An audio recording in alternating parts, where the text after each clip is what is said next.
sifat sombong dan angkuh dari orang-orang Ba'labak yang mengingkari nikmat Allah Subhanahu wa Ta'ala, membuat Nabi Ilyas alaihi salam tergerak untuk mengajarkan tauhid serta memberikan hidayah kepada kaum Bani Israel tersebut. Setiap langkah yang diajarkan oleh Nabi Ilyas alaihi salam pun dilanjutkan oleh seorang Nabi Ilyas alaihi salam. Lalu, apakah Nabi Ilyas alaihi salam mampu membuat kaum Ba'labak segera bertaubat kepada Allah Subhanahu wa Ta'ala dan kembali menyembahnya? Dan bagaimana Allah Azza wa Jalla membantu sang Nabi? Berikut kisah Ramadan Story hari ini.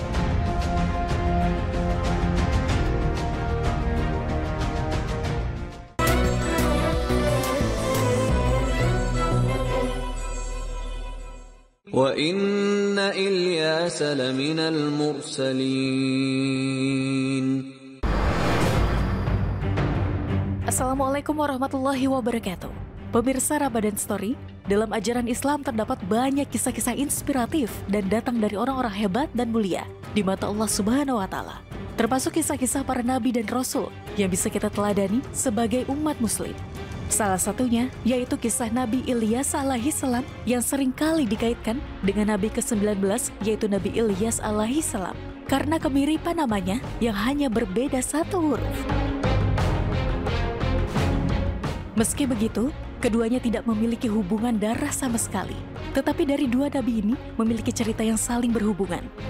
Bahwa kisah Nabi Ilyas alaihi salam dan Nabi Ilyas alaihi salam terdapat keterkaitan satu sama lain. Khususnya dalam perjalanan dakwah, menyebarkan ajaran Allah Azza wa Jalla. Kisah Nabi Ilyas alaihi salam yang paling terkenal adalah perjalanan dakwahnya untuk kaum Bani Israel. Karena pada saat itu, masyarakat menyembah berhala dan tidak percaya kepada Allah Subhanahu wa Ta'ala. Allah Azza wa Jalla mengutus Nabi Ilyas alaihi salam sebagai penerus Nabi Ilyas alaihi salam dalam menuntun anak-anak Bani Israel yang dalam lingkungan keluarganya masih mempercayai berhala sebagai Tuhan. Nabi Ilyas alaihi salam tinggal di antara umatnya sembari menyebarkan perintah Allah Subhanahu wa Ta'ala. Kisah Nabi Ilyas alaihi salam memang selalu lekat dengan sang guru, Nabi Ilyas alaihi salam. Keduanya bertemu saat Nabi Ilyas sedang di tengah pelarian dari kejaran penduduk Ba'labak yang marah. Pada saat itu, Nabi Ilyas alaihi salam memberitahu masyarakat Bani Israel dari Ba'labak mengenai azab yang menimpa kaum-kaum terdahulu. Oleh karena itu, ia mengajak bangsa Ba'labak untuk meninggalkan berhala, bertaubat dan kembali menyembah Allah Subhanahu wa Ta'ala. Karena dianggap menghina Tuhan mereka, para penduduk akhirnya marah dan mengusir Nabi Ilyas alaihi salam. Namun tidak lama kemudian, penduduk tersebut diberikan azab oleh Allah Subhanahu wa Ta'ala, yaitu berupa kemarau panjang bagi yang tidak patuh kepada Nabi Ilyas alaihi salam. Allah Subhanahu wa Ta'ala menahan hujan untuk mereka selama 3 tahun. Mereka pun geram dan mencari Nabi Ilyas karena diduga menjadi sumber penyebab azab tersebut turun. Akhirnya, Nabi Ilyas alaihi salam melakukan pelarian untuk menyelamatkan diri. Saat itulah, Nabi Ilyas bertemu Ilyasa muda yang sakit keras. Nabi Ilyas meminta doa kepada Allah Subhanahu wa Ta'ala untuk menyembuhkan Ilyasa alaihi salam, dan dengan izinnya, permohonan tersebut akhirnya dikabulkan. Sejak saat itu, Nabi Ilyasa diangkat menjadi murid Nabi Ilyas alaihi salam dalam menyebarkan kebaikan dan ajaran ilmu-ilmu agama. Nabi Ilyas alaihi salam menjadi teman dekat Nabi Ilyas dalam berdakwah dan beriman kepada Allah Subhanahu wa Ta'ala. Bahkan menurut sebuah riwayat, Nabi Ilyas alaihi salam mengangkat Ilyasa sebagai anaknya. Setelah Nabi Ilyas alaihi salam wafat, Nabi Ilyas alaihi salam meneruskan tugasnya untuk senantiasa menyebarkan ajaran Allah Ta'ala dan mengajak para penduduk berbuat kebaikan. Ketika berhasil membawa penduduk Bani Israel untuk percaya kepada Allah Subhanahu wa Ta'ala, kisah tersebut diabadikan dalam Al-Quran surat As-Saffat ayat 123-132 yang memiliki arti sebagai berikut. Dan sesungguhnya, Ilyas benar-benar termasuk salah seorang rasul-rasul. Ingatlah ketika ia berkata kepada kaumnya, "Mengapa kamu tidak bertakwa?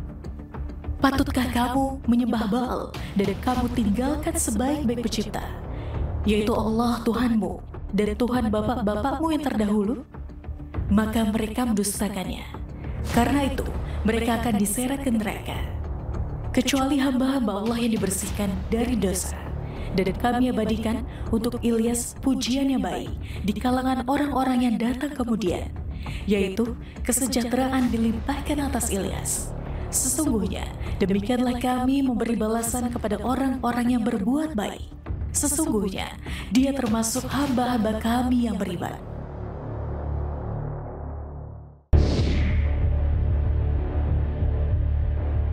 Setelah meninggalnya Nabi Ilyas alaihissalam, tak lama kemudian, banyak penduduk Bani Israel yang sebelumnya sudah percaya pada ilmu agama Islam kembali mengingkari Allah Subhanahu wa Ta'ala.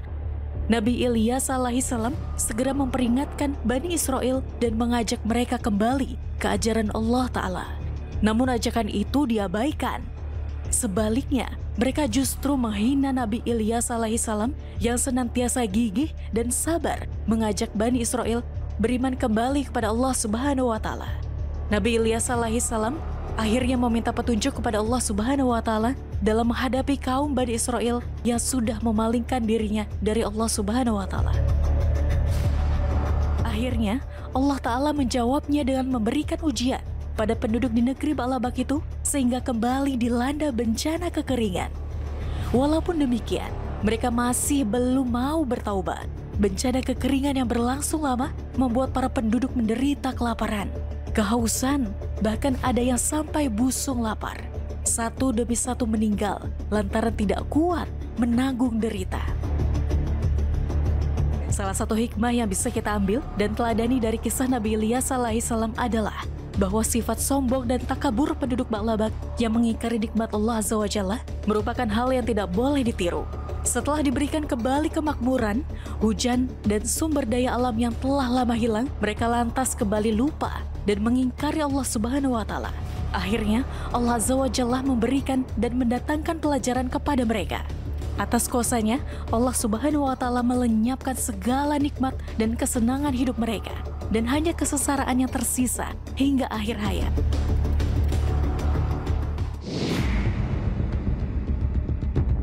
Seperti yang telah dikisahkan dalam berbagai sumber, bahwa Nabi Ilyas alaihissalam sempat menderita sakit keras dan hanya ditemani oleh sang ibu yang terus berusaha untuk kesembuhannya. Badan Nabi Ilyas alaihissalam pun semakin kurus kering karena penyakit yang dideritanya. Sepanjang hari, Nabi Ilyas alaihissalam hanya terbujur lemah di kasur. Sang ibu bahkan hampir putus asa karena putranya tak kunjung sembuh. Namun, Ilyas tetap tabah dan percaya bahwa dirinya bisa sembuh dari penyakitnya tersebut. Wafatnya Nabi Ilyas alaihissalam ketika dirinya berpindah dari Damaskus ke Palestina dan menetap di sana. Saat usianya menginjak 90 tahun, Nabi Ilyas alaihissalam wafat dan dikuburkan di Palestina.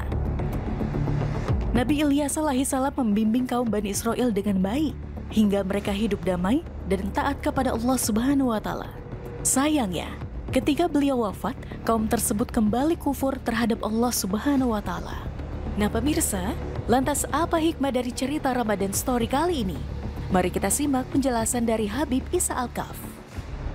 Bismillah, alhamdulillah, wassalatu wassalam ala rasulillah wa ala alihi wa sahbihi mawalah. Belajar dari kisah Nabi Allah Ilyasa, belajar agar kita sadar dan paham bahwa selama ini rezeki itu datang dari Allah, bukan dari apapun yang kita kerjakan, apapun di atas muka bumi ini. Yang kita kerjakan, pekerjaan kita, jabatan kita, karir kita, memang sebab yang kita ikhtiarkan, tapi rezekinya datang dari Allah Subhanahu wa Ta'ala. Kita hanya melaksanakan sebab dan jaga sebab yang kita laksanakan atau jaga ikhtiar kita dalam keridhaan Allah Subhanahu wa Ta'ala. Jangan campurkan itu dalam kecurangan, jangan campurkan itu dengan kesombongan, jangan campurkan dengan apapun. Murnikan tulus karena Allah, nanti Allah akan sampaikan rezeki dari sisi Allah Subhanahu wa Ta'ala, rezeki yang Allah ridhoi dan kita ridho menerimanya. Mari sama-sama kita simak bagaimana Allah Subhanahu wa Ta'ala menceritakan dalam surat As-Saffat ayat 125. A'udzubillahi minasyaitonirrajim. Mulai dari ayat 123. Wa inna Ilyasa laminal mursalin. Dan sesungguhnya Ilyas merupakan utusan dari Allah Subhanahu wa taala. Idz qala liqaumihi ala tattaqun. Saat beliau berkata kepada kaumnya, mengapa engkau tidak bertakwa kepada Allah? Mengapa engkau tidak taat sama perintah Allah? Mengapa kalian tidak menjauhi larangan Allah Subhanahu wa taala? Kenapa engkau nggak takwa aja sama Allah, Sang Maha Pemberi rezeki? Karena Allah Subhanahu wa taala menjanjikan jalan keluar bagi mereka yang bertakwa. Kenapa engkau nggak nurut saja sama perintah Allah? Karena Allah Subhanahu wa taala menjanjikan kemudahan bagi hamba-hamba yang bertakwa kepada Allah Subhanahu wa taala. Ala tattaqun. Mengapa engkau tidak merupakan orang yang bertakwa kepada Allah Subhanahu wa taala? Atad'una ba'lan wa tadharuna ahsanal khaliqin. Apakah engkau menyembah Ba'la dan engkau meninggalkan sebaik-baiknya pencipta, yaitu Allah Subhanahu wa taala? Mengapa engkau menyembah Tuhan yang engkau buat sendiri? Mengapa engkau menyembah fantasimu sendiri? Ba'la adalah Tuhan kaumnya Nabi Ilyasa yang mereka jadikan, yang mereka buat-buat sebagai pendatang rezeki kata mereka, sebagai pendatang kesuburan kata mereka. Tapi mereka merupakan ahsanul khaliqin, sebaik-baiknya pencipta, yaitu Allah Subhanahu wa taala. Atad'una ba'lan. Kenapa engkau berdoa sama Ba'la? Kenapa engkau tidak berdoa saja sama Allah yang menciptakan engkau dan sebenarnya yang menciptakan sesuatu yang engkau fantasikan itu? Allah Rabbakum wa Rabba abaikumul awwalin. Allah lah Tuhanmu dan Allah lah Tuhan dari kaum-kaum sebelummu. Fakadzabuhu fa innahum lamuhdarun. Tapi mereka mengingkari ajakan Nabi Ilyasa untuk menyembah Allah Subhanahu wa taala, untuk menyembah Ba'la atau fantasi yang mereka buat-buat sendiri, untuk menyembah apa yang mereka sangka mendatangkan rezeki tanpa mereka sadari bahwa rezeki itu datang dari Allah Subhanahu wa taala. Maka mereka diseret kepada azab Allah Subhanahu wa taala. Na'udzubillahi summa na'udzubillah. Sungguh ngeri azab yang ditimpa kepada orang-orang yang menyekutukan Allah Subhanahu wa taala, illa ibadallahil mukhlasin. Kecuali di antara mereka Allah Subhanahu wa taala selamatkan hamba-hamba Allah Subhanahu wa taala yang memiliki keikhlasan di dalam hatinya. Ikhlas adalah kunci penyelamatan kita dari segala macam mara bahaya yang ada di atas muka bumi ini. Yang ikhlas yang dijaga oleh Allah Subhanahu wa taala. Kenapa? Karena orang yang ikhlas menjaga kemurnian hatinya, maka hidupnya akan dijaga oleh Allah Subhanahu wa taala. Wallahu a'lam bissawab. Wa Ismail wal Yas'a wa Yunus wa Luta wa kullan faddalna 'alal 'alamin.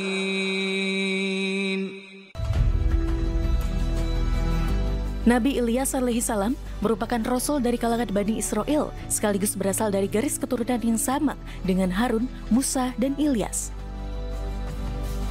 Mengutip dari buku Hikmah Kisah Nabi dan Rasul yang ditulis oleh Ridwan Abdullah Sani dan Muhammad Kadri, Nabi Ilyas alaihi salam berdakwah usai Nabi Ilyas wafat dan berpegang teguh pada metode Nabi Ilyas alaihi salam ketika menjalankan dakwahnya. Keistimewaan Ilyas alaihi salam sebagai seorang nabi juga dituliskan dalam Al-Quran surat Al-An'am ayat 86 sebagai orang yang ditinggikan derajatnya oleh Allah Subhanahu wa taala. Dalam surat itu, Ilyasa disebut sebagai Aliyasa. Adapun ayat tersebut berbunyi, Wa Ismail wal Yas'a wa Yunus wa Luta wa kullan faddalna 'alal 'alamin. Dan Ismail, Aliyasa, Yunus, dan Lut, masing-masing kami lebihkan derajatnya di atas umat di masanya. Dalam menjalankan misinya dan akibat ketakwaannya kepada Allah Subhanahu wa taala, Nabi Ilyas alaihi salam dibekali dengan keistimewaan dan mukjizat yang menarik untuk dipahami. Mari kita simak apa saja keistimewaan dan mukjizat Nabi Ilyas alaihi salam. Yang pertama yaitu mampu mengetahui apa yang akan terjadi. Pada saat itu, kerajaan Samaria sedang berperang dengan kerajaan Aram. Nabi Ilyas alaihissalam membeberkan rahasia strategis pihak Aram kepada Raja Samaria. Dan Raja Aram mengerahkan pasukannya untuk menangkap Ilyas alaihissalam. Namun atas izin Allah Azza wa Jalla, pasukan Aram menjadi buta. Lalu, Nabi Ilyas menuntun pasukan tersebut ke wilayah Samaria. Raja Samaria awalnya ingin membunuh pasukan Aram tersebut, namun justru memulangkannya ke Aram karena permintaan dari Nabi Ilyas. Geram akan hal tersebut, Raja Aram memerintahkan pasukan yang lebih besar lagi untuk mengepung kerajaan Samaria. Kelaparan hebat dan krisis pangan melanda daerah Samaria. Raja Samaria menyalahkan Nabi Ilyas alaihissalam akan hal tersebut. Nabi Ilyas mengatakan pada pelayan Raja Samaria bahwa sebentar lagi harga gandum sebagai bahan pokok di sana akan melimpah dan menjadi murah sehingga masyarakat tak perlu khawatir. Namun pelayan Raja tidak percaya dengan Ilyas dan justru bersumpah tidak akan ikut menikmati gandum tersebut jika benar hal itu terjadi. Sementara itu, pasukan Aram yang sedang mengepung Samaria mendengar suara deru pasukan lain dan menyangka itu adalah suara pasukan Mesir yang datang membantu Samaria. Mengira hal tersebut, pasukan Aram kemudian mengakhiri pengepungan dan segera mundur kembali ke Aram sambil meninggalkan gandum. Pasukan Aram kemudian mengakhiri pengepungan dan segera mundur kembali ke Aram sambil meninggalkan gandum, bahan makanan, hingga hewan ternak mereka di Samaria. Penduduk Samaria pun berbondong-bondong menjarah bahan makanan dan hewan ternak yang ditinggalkan pasukan Aram, sehingga mereka tidak lagi kekurangan bahan pangan. Pelayan raja yang tak percaya perkataan Nabi Ilyas alaihissalam akhirnya mati terinjak-injak warga yang sedang menjarah. Keistimewaan atau mukjizat dari Nabi Ilyas alaihissalam yang kedua yaitu mampu memurnikan sumber mata air. Saat itu, penduduk kota Yeriko, kota di dekat sungai Yordan, mengeluhkan bahwa sumber mata air di sana sangat keruh dan kotor. Bahkan membuat wanita hamil menjadi keguguran akibat mengkonsumsi sumber mata air tersebut. Mengetahui hal itu, Nabi Ilyas alaihissalam melemparkan garam ke dalam sumber mata air. Lalu atas izin Allah Subhanahu wa Ta'ala, mata air tersebut berubah menjadi murni dan kembali aman untuk dikonsumsi masyarakat Yeriko. Selanjutnya, mukjizat Nabi Ilyas alaihissalam adalah mendoakan seorang perempuan agar dikaruniakan anak oleh Allah Subhanahu wa Ta'ala. Karena kenabiannya, dikisahkan terdapat pasangan suami dan istri di desa Sunem, Israel, yang sangat kaya raya. Karena menghormati Nabi Ilyas alaihissalam, keluarga tersebut sering menjamu Nabi Ilyas alaihissalam dan membuatkan kamar untuk Nabi Ilyas menginap jika sedang berada di desa tersebut. Sang istri bercerita bahwa dirinya tak kunjung hamil dan dikaruniakan anak. Mengetahui hal itu, Nabi Ilyas alaihissalam berdoa kepada Allah Subhanahu wa Ta'ala agar perempuan tersebut segera bisa hamil dan memiliki keturunan. 1 tahun kemudian, perempuan Sunem tersebut hamil dan melahirkan anak laki-laki.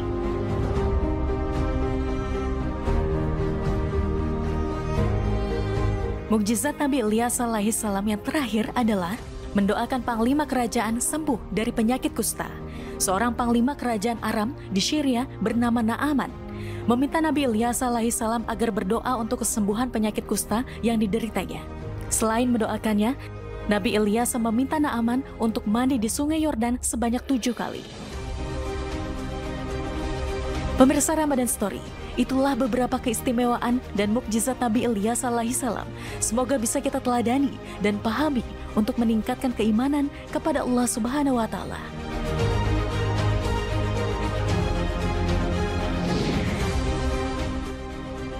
Pemirsa yang dirahmati Allah Subhanahu wa Ta'ala, nilai dan teladan yang dapat kita petik dari Nabi Ilyas alaihissalam serta harus diimani dan ditiru yaitu adalah sikap pantang menyerah dan pemaaf.